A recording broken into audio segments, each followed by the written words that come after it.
Are you a control freak? Do you want to be in control? Do you want to know what's happening, when it's happening? Do you want to be in control of your own destiny?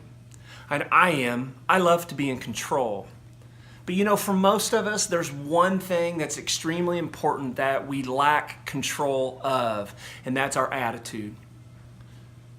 We let life's circumstances, the things that happen to us, determine our attitude. We live in a world where for some of us we let the weather, the grayness and gloominess of a day, or the fact that the sun is shining determine our attitude.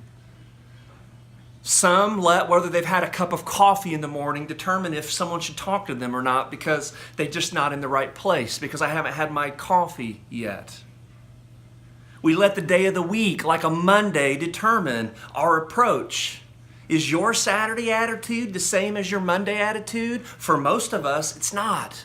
We let the day of the week control our attitude. We let other people, what they do, what they say, control our mindset and our attitude. For a generation and for a people who love control, why would we let other people and let life circumstances control something as simple and something as important as our attitude?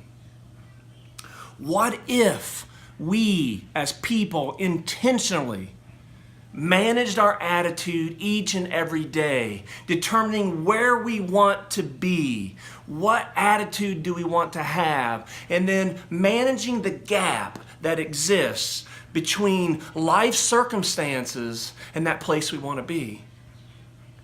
Managing the attitude gap, leveling it when life's really good, and raising it when life's really bad to the place we want to be in regards to our attitude is important and critical to us living the lives that we want to live.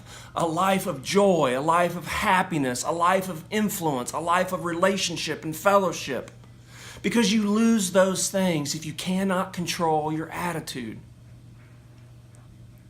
What if each of us chose and made that choice first thing in the morning, that I'm going to have an outstanding attitude today, and then I'm going to identify throughout the day where life is and how do I level and manage the gap between my attitude and what's happening to me in life?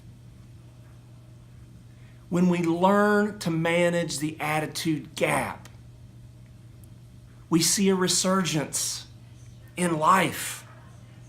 Because the things that happen to us, they just don't have the power they once had. The words that people speak to us, the disappointment, the discouragement, it's not as life-changing because we are, again, in control. And imagine the world that we could create, that if each of us just started to manage our attitude and took control of it, and we didn't let other people determine how we live our lives.